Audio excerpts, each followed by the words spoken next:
Olá, queridas irmãs, queridos amigos, que alegria continuarmos o Espírito da Letra, analisando a obra de André Luiz, através da mediunidade de Francisco Cândido Xavier. Nós estamos muito contentes de recebermos de tantos e tantos irmãos e irmãs as manifestações a respeito desta beleza, de quanto estão aprendendo, como nós também aprendemos, cada vez que nós nos paramos, nos permitimos aprofundar em cada um dos capítulos. E depois daquelas maravilhosas lições do ministro Sânzio, do capítulo 7, nós agora vamos dar continuidade ao capítulo 8º.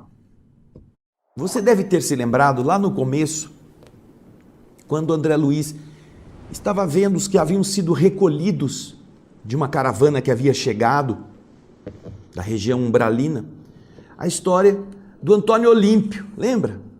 Antônio Olímpio, aquele homem que tinha dado um sonífero para os seus irmãos depois da morte do seu pai, e ele levou os irmãos já meio grogues para um passeio no lago, aí virou a canoa, os irmãos morreram afogados, lembra disto? Depois você vê na história que ele fica rico sozinho, guarda todo o dinheiro para ele, os irmãos já não são mais herdeiros. Depois de algum tempo, ele se vê ferido de morte pela morte da sua esposa, também enlouquecida, que se afoga no lago. Lembra dessa história que foi contada rapidamente no começo deste livro? Agora, nós vamos ver justamente a ocorrência que se refere Sânzio no capítulo 7º em relação ao resgate não só do Antônio Olímpio, mas também dos seus dois irmãos que estavam envolvidos nesta trama, porque os dois irmãos passaram a obsedar o filho de Antônio Olímpio. Ele tinha um filho único, Luiz, que está agora preso a determinadas manias, determinados vícios. Mas eu não vou contar não, quem vai contar aqui é o próprio André Luiz. Vamos então, pegue o seu caderno de anotações, sua caneta, seu lápis, seu livro e comece a anotar, porque é muito bonito tudo que nós vamos aprendendo em cada capítulo. Vamos ver o texto então agora, no capítulo 8º, preparando o retorno. Vamos lá? O estudo na mansão era fascinante, mas pedia tempo. No entanto, a oportunidade que ali nos ofereciam era das mais valiosas. Hilário e eu solicitamos a aprovação, a autorização das autoridades a que devíamos consideração, os nossos superiores, e efetuamos proveitosa entrosagem de serviços, permanecendo sediados no Instituto por alguns meses, de maneira a recolher ensinamentos e guardar, deixar mais consolidadas as observações, aprender melhor, não é? Foi assim que eu e Hilário nos dispusemos a partilhar, a dividir com Silas o trabalho referente ao processo do Antônio Olímpio, a cuja fase inicial nós havíamos assistido com fervoroso interesse. O que será que vai acontecer? Como será que vão resolver estes problemas? André Luiz e Hilário agora querem aprender, justamente por causa da ação e reação, como que se realiza este processo tão perfeito, tão sublime de construção do amanhã em relação ao ontem através do hoje. Aí ele continua dizendo: 6 dias após a reunião em que ouvimos a palavra do ministro Sânzio, o grande ministro, a irmã Alzira veio ao estabelecimento, veio à mansão, em obediência ao programa que Druso passou a traçar para as tarefas que lhe diziam respeito. A Alzira era a esposa do Antônio Olímpio, lembram? Que o ministro Sânzio fala que ela poderia auxiliar caso ela aceitasse voltar à terra, sacrificar-se, receber os irmãos que foram assassinados. E ela se dispôs. Então, uma vez que ela estava de acordo, o que acontece é que ela se desincumbe das suas tarefas espirituais, tendo em vista começar o projeto de recuperação destas almas, Antônio Olímpio, seus irmãos, e o amparo ao próprio filho que está na terra agora. Então, 6 dias depois daquele encontro, quando ela já havia se desligado das tarefas a que estava adstrita no plano espiritual, ela foi até a instituição. E, naturalmente, o instrutor Druso, que é o responsável por esta tarefa naquela casa de amor, ele definiu as tarefas que iam precisar ser feitas. Então, continuando no texto, André Luiz fala o seguinte: designado pelo diretor da casa, Silas recebeu-a em nossa companhia, alegando que juntos atenderíamos ao problema, agindo em cooperação.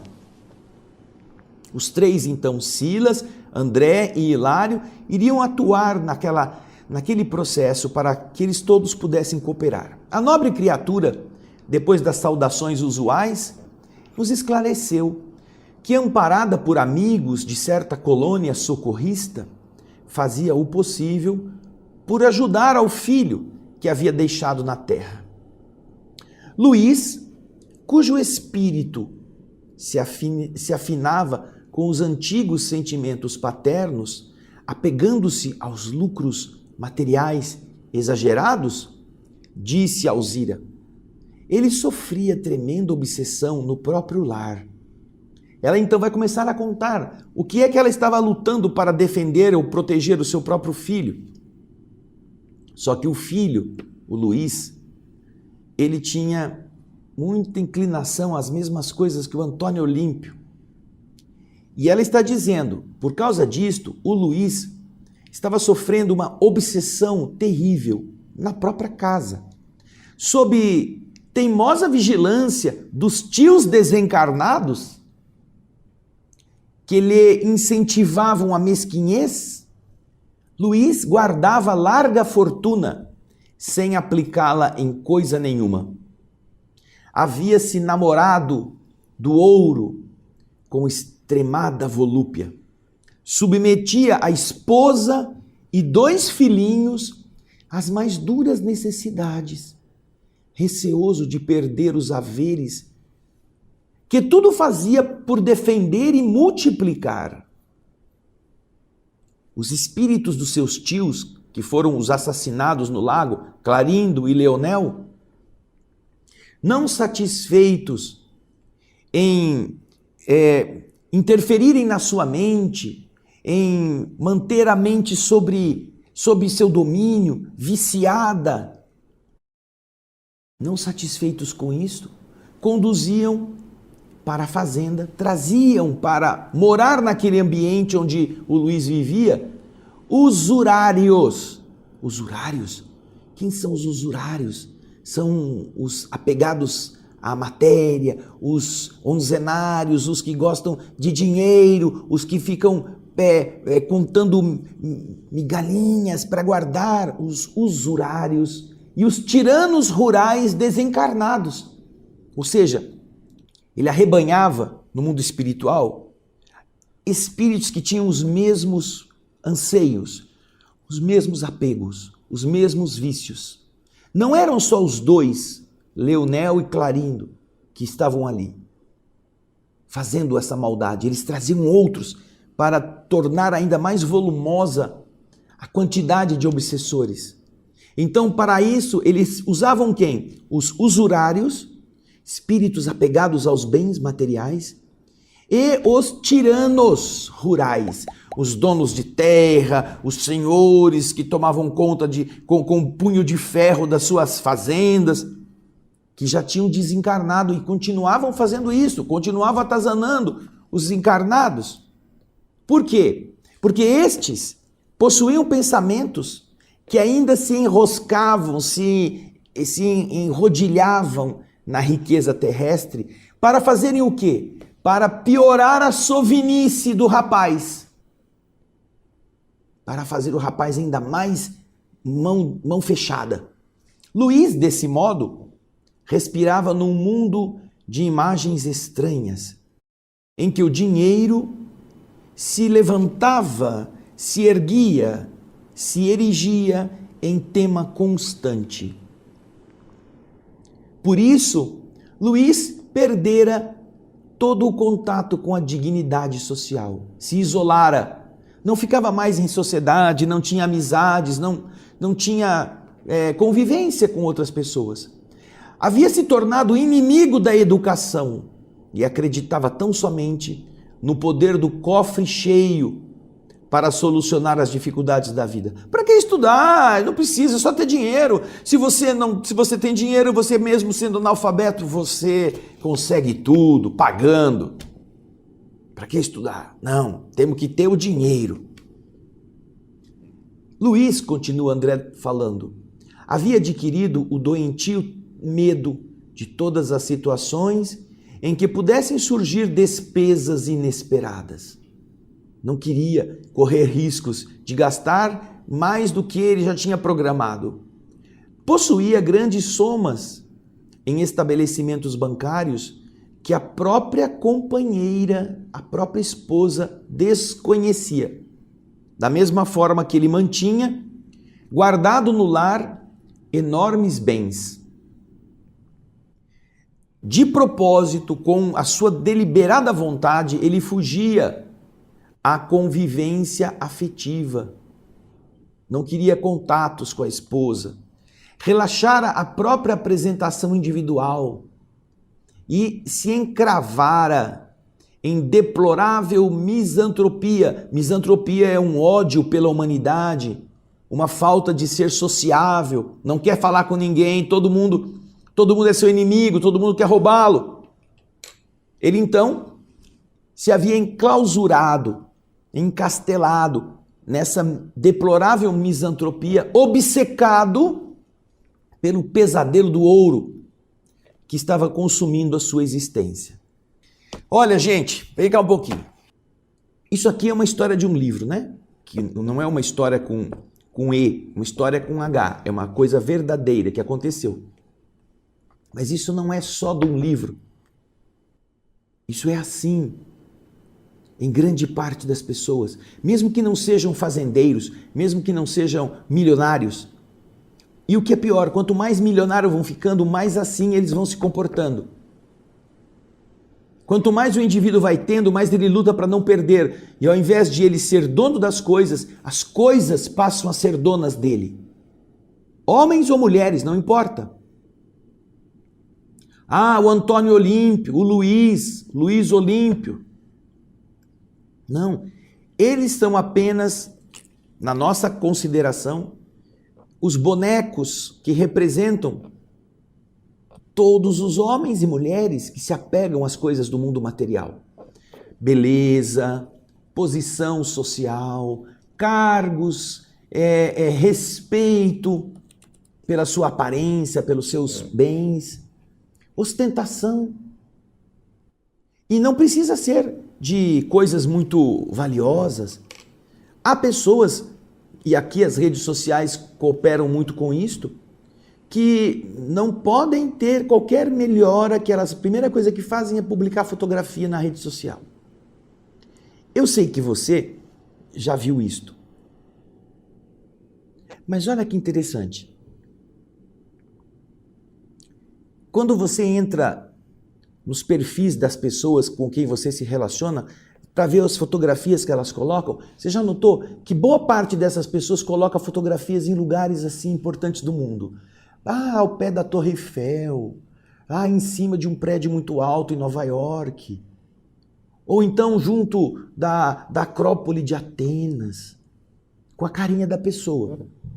Tudo bem, ela deve ter ido lá, mas por que ela põe isto como imagem pessoal? Aí você vê, você conhece aquela pessoa, você sabe que ela é meio perrapada, mas ela foi para Paris. Ela está no Coliseu em Roma. O que ela está fazendo? Ela está querendo mostrar que ela é importante, que ela é isso, que ela é aquilo. Vou contar um fato para você que aconteceu conosco. Nós temos na nossa instituição a pintura mediúnica, que está disponível em um site para as pessoas que queiram dar lances em telas da pintura mediúnica. E em uma situação interessante, recentemente, alguém nos escreveu dando um lance em uma tela.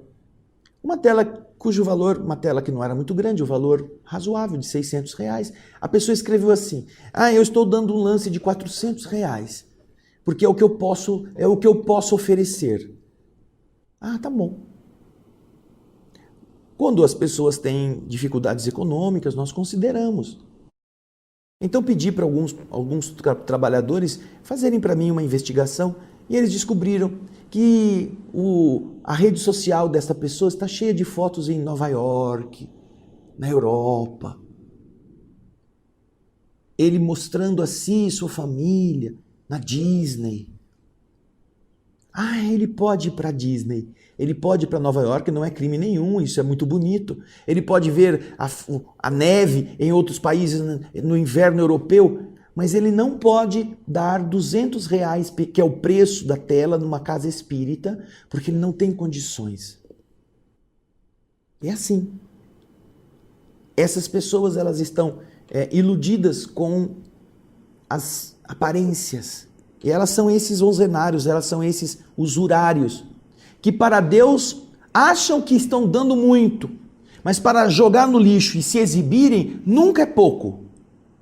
Tem sempre mais, é sempre gostoso. Pensem nisso. Vamos voltar ao texto então. Ele então estava obcecado pelo ouro que lhe consumia a existência.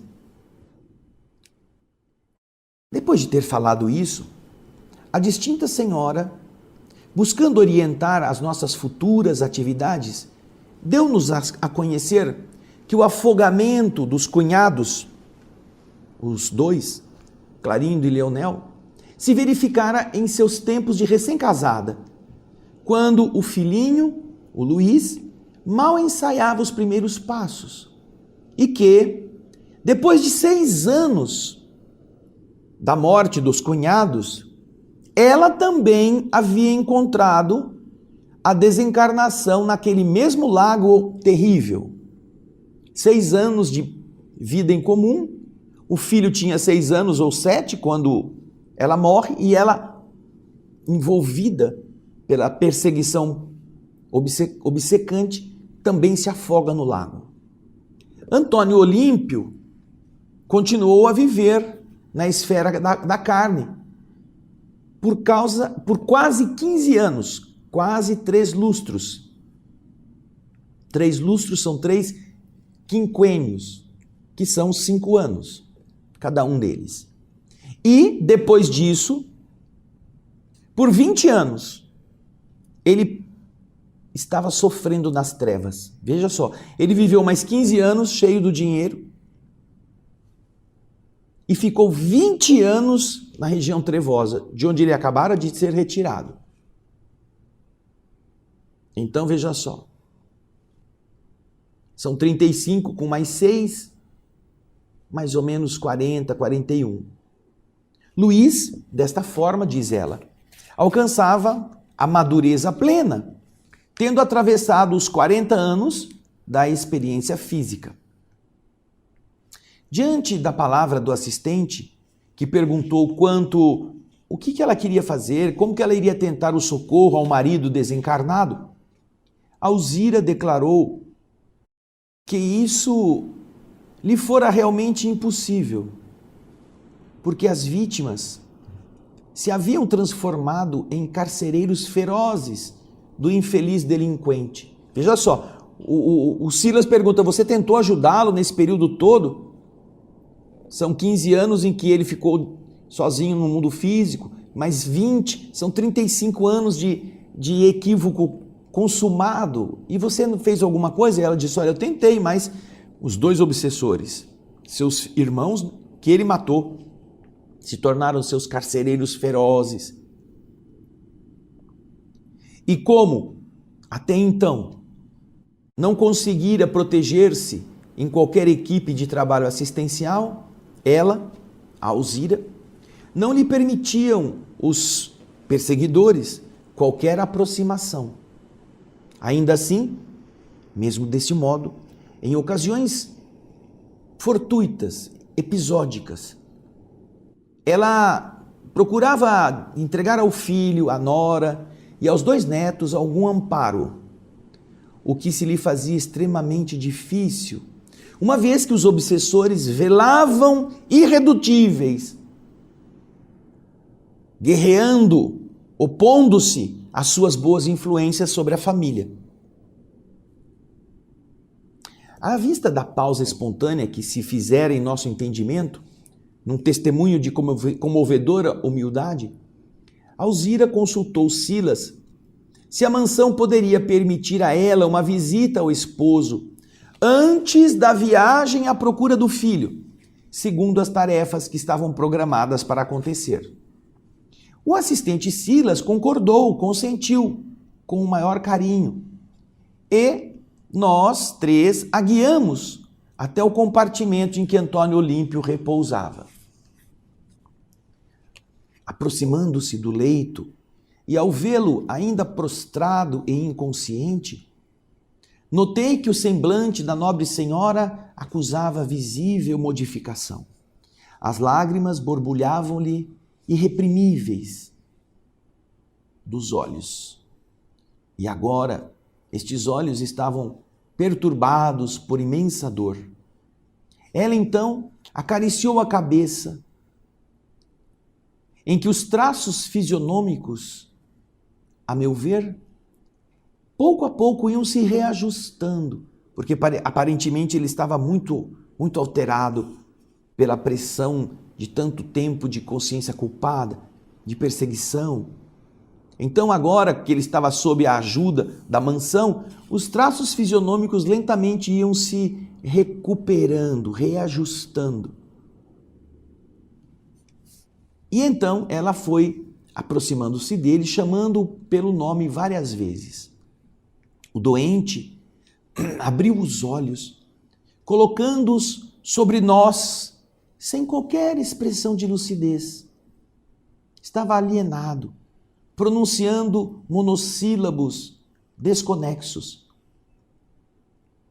Percebendo então a sua ruína mental, a notável mulher pediu a Silas permissão para orar em nossa companhia, junto do esposo, o que lhe foi concedido com muito prazer. Então, diante deste fato, Alzira ajoelhou-se à cabeceira, conchegou o busto, conchegou-lhe a cabeça, não é? O tronco de Antônio Olímpio ao seu colo, como se fosse uma abnegada mãe procurando conservar entre os braços um filhinho doente. E levantando os olhos lacrimosos para o alto, humildemente clamou segundo a sua fé. E aí nós temos a prece que ela eleva. Mãe Santíssima, disse Alzira, anjo tutelar dos náufragos da terra, tem compaixão de nós e estende-nos tuas mãos doces e puras. Reconheço, Senhora, que ninguém te dirige em vão a palavra de aflição e de dor. Sabemos que o teu coração compassivo é luz para aqueles que se deixaram cair nas sombras do crime, e amor para todos os que mergulham nos abismos do ódio. Perdoaste aos que te aniquilaram o Filho Divino nos tormentos da cruz, e além da paciência com que lhe suportastes os insultos, vieste ainda do céu ofertando-lhes braços protetores.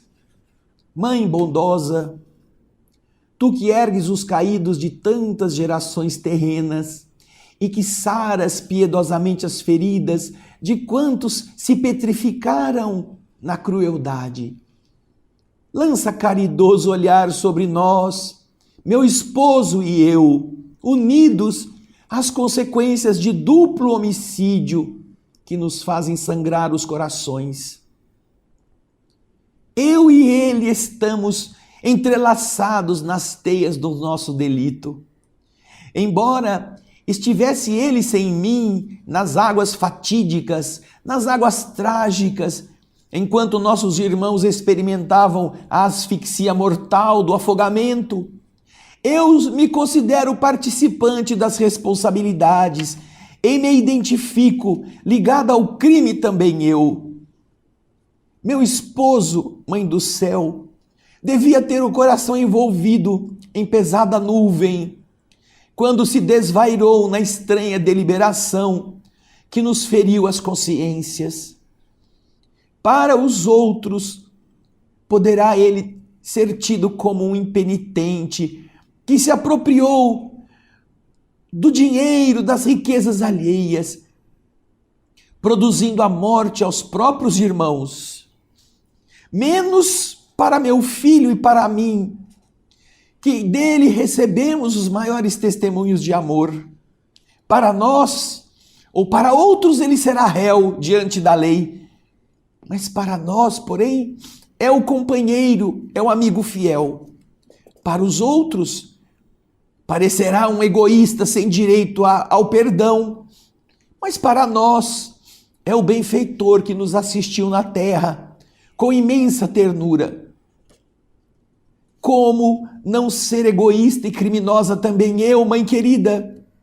Se eu usufruí dele os bens e me alimentei do carinho de seu coração, como não ser igualmente responsável na culpa, se toda a culpa dele se prendia ao desejo, embora louco, de me garantir superioridade em minha condição de mulher e de mãe?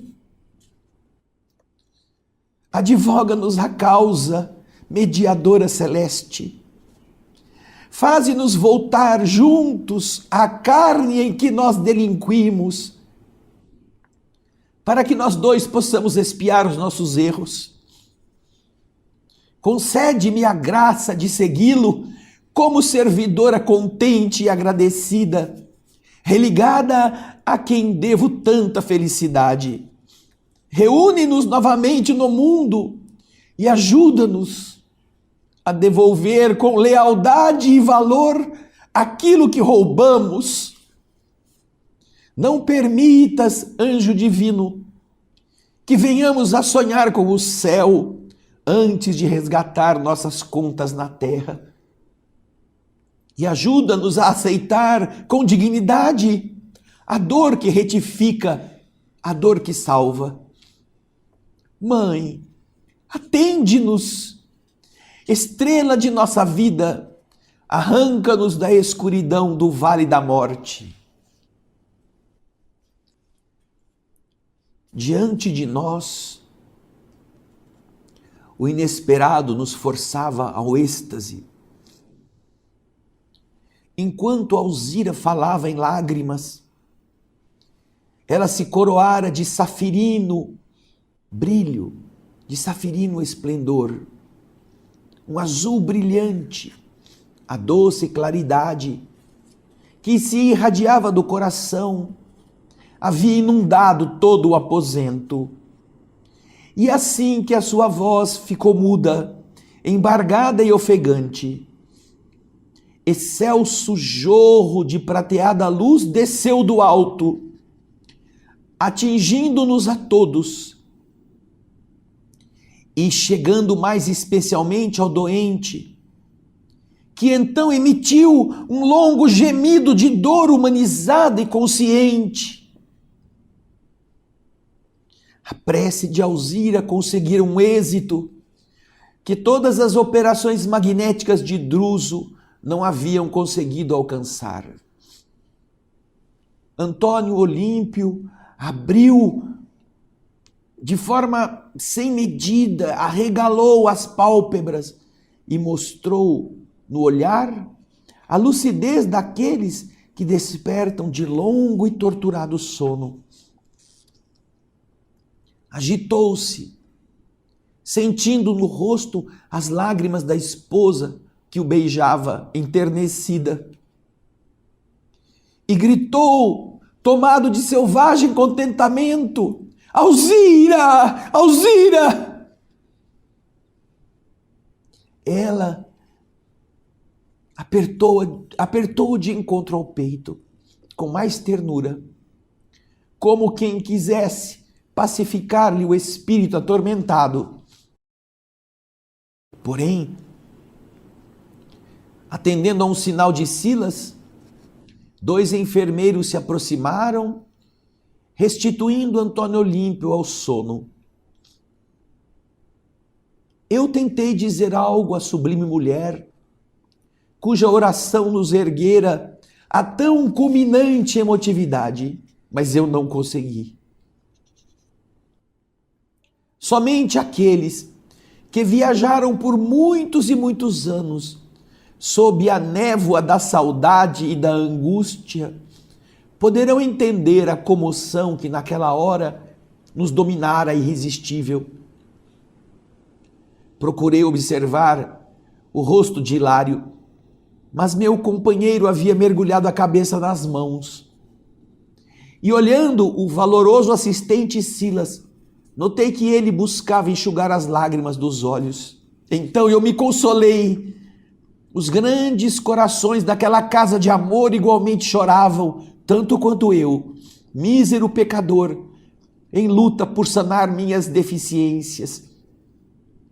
E olhando a Alzira, que se achava agora de pé, acariciando os cabelos do infeliz, tive a ideia de que um anjo do céu visitava um penitente do inferno.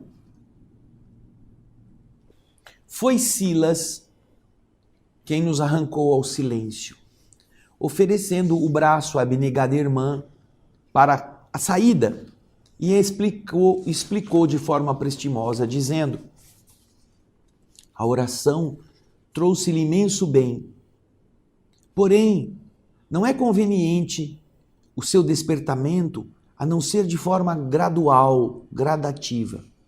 O sono natural e reparador ainda é uma necessidade em sua restauração positiva.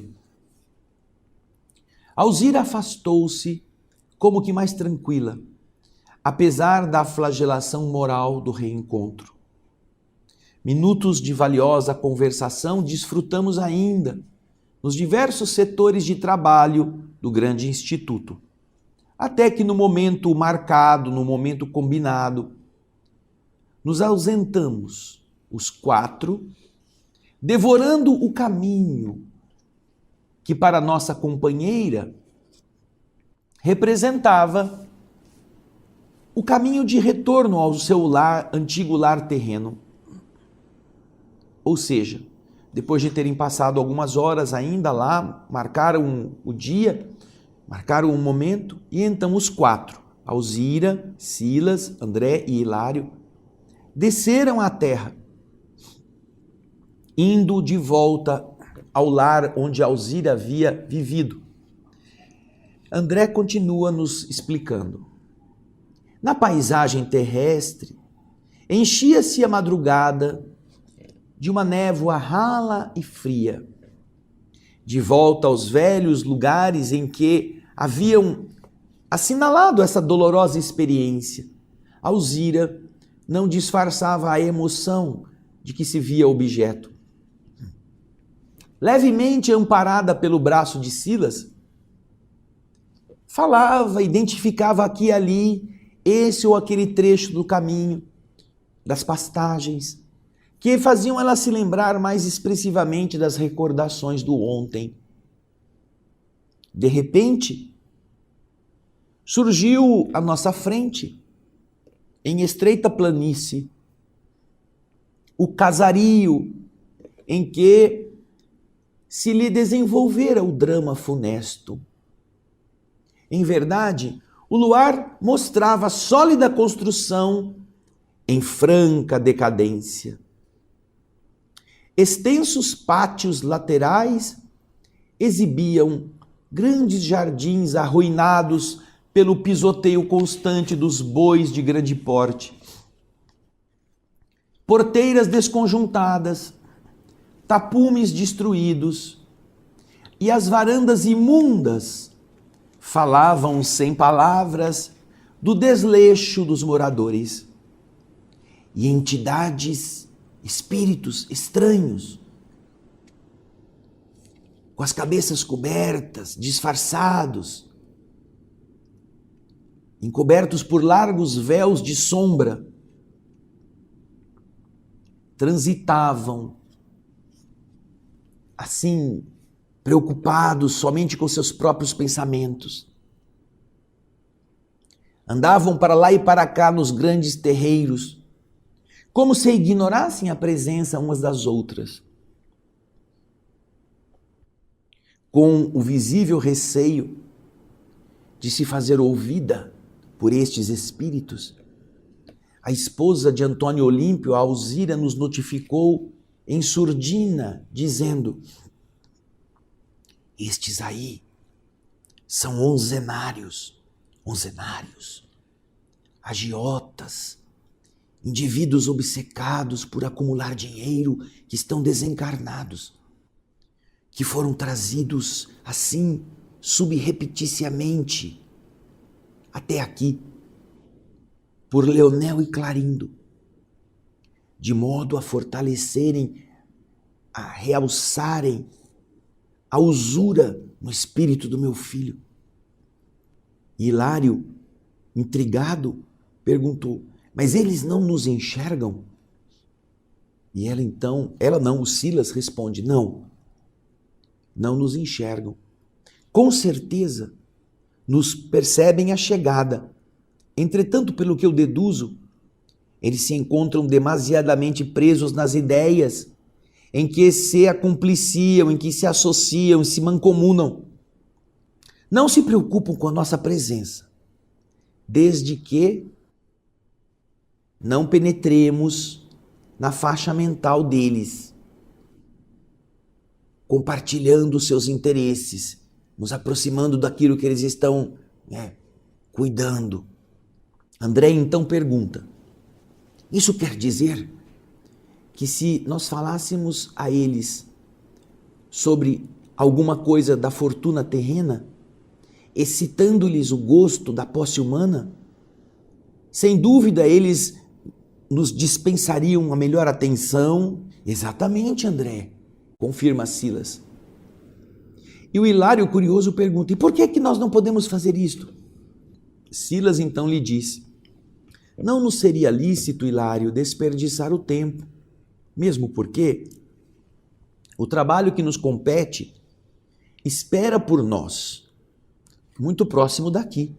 Não vamos ficar aqui no terreiro conversando com essas entidades, nós temos que cuidar do Luiz. E ignoramos até agora como vão se desdobrar nossas tarefas. Nós não sabemos o que vamos encontrar. Então, André agora começa a explicar. Entramos na casa e o movimento que acontecia no interior da residência era de pasmar. Desencarnados de horripilante aspecto iam e vinham através dos corredores extensos, conversando aloucados, como se estivessem falando para dentro de si mesmos. Tentei perceber alguma coisa, registrar alguma coisa do que me era dado ouvir, e quando eu fiz isto, o ouro constituía assunto fundamental de todos estes monólogos, que se chocavam uns com os outros, sem nexo. Como se percebesse com mais funda percepção as tramas do ambiente, Silas parou de repente e, nos deixando os três em um ângulo recuado da velha sala, ele se ausentou, recomendando-nos que aguardássemos o seu retorno com cautela. Ele pretendia estudar por antecipado o nosso quadro de serviço. Decorridos alguns minutos, voltou para buscar-nos. Ele fez o que então? Conduziu a irmã Alzira para o quarto em que Adélia, a esposa do Luiz, a dona da casa, dormia junto dos filhinhos, explicando que não era conveniente que Alzira se encontrasse logo com os irmãos transformados em verdugos, os cunhados. E ali, no quarto, nós a deixamos sob a guarda de Hilário, que evidentemente, a contragosto, se deixou ficar à distância de nós, atendendo aos imperativos da vigilância. Eu queria ficar com vocês, mas eu vou ter que ficar aqui tomando conta. Agora então, a sós comigo, o assistente esclareceu que para efetuar o socorro com proveito desejável, precisaríamos, antes de tudo, saber ouvir, e que em razão disso, eu, André, deveria me procurar não lhe atrapalhar as atividades na hipótese de me sentir, assim, atormentado por qualquer estranheza diante das atitudes que ele, Silas, fosse obrigado a assumir. Olha, eu vou fazer umas coisas aqui, mas você não pode ficar espantado, você não pode querer ficar aqui. Por que eu falei isso? Por que eu estou agindo desse jeito? Você tem que ficar na tua, para não atrapalhar. Em outras palavras, né? Mais assim, pobrezinhas, do que o Silas disse a ele. Aí André diz assim, eu compreendi o que Silas queria dizer e me dispus a observar, aprender e contribuir sem alarde. Penetramos estreito compartimento, onde alguém contemplava grandes maços de papel moeda, acariciando-os com um sorriso malicioso. No intuito de trazer-me bem informado, o assistente me segredou ao ouvido. Esse aí é o Luiz, que está desligado do corpo pelo sono e que vem afagar o dinheiro que está nutrindo suas paixões. Tínhamos pela frente um homem maduro, mas de fisionomia ainda moça, relaxado nas maneiras, cujos olhos parados sobre as cédulas destacavam-lhe a esquisita expressão de cobiça vitoriosa. Olhou de relance apressadamente à sua volta, com a indiferença de quem não nos conseguia ver. E tão logo após um minuto de observação nossa, como se estivesse ele vigiado por Cérberos invisíveis, o Cérberos, aquele cachorro monstruoso de 3 cabeças da mitologia grega, que guardava o inferno, como se ele estivesse ali vigiado. 2 homens desencarnados de presença desagradável penetraram no pequeno recinto e dirigiram-se desabridamente para nós. E um deles perguntou, quem são? Quem são vocês? E a resposta vai ficar para o próximo capítulo, para o próximo programa. Quem são? Quem são vocês? Você, leitor, o que está fazendo aqui? Por que vai ficar olhando? Você vai ter que esperar semana que vem ou vai ter que procurar a resposta logo a seguir. Vai lendo, vai lendo.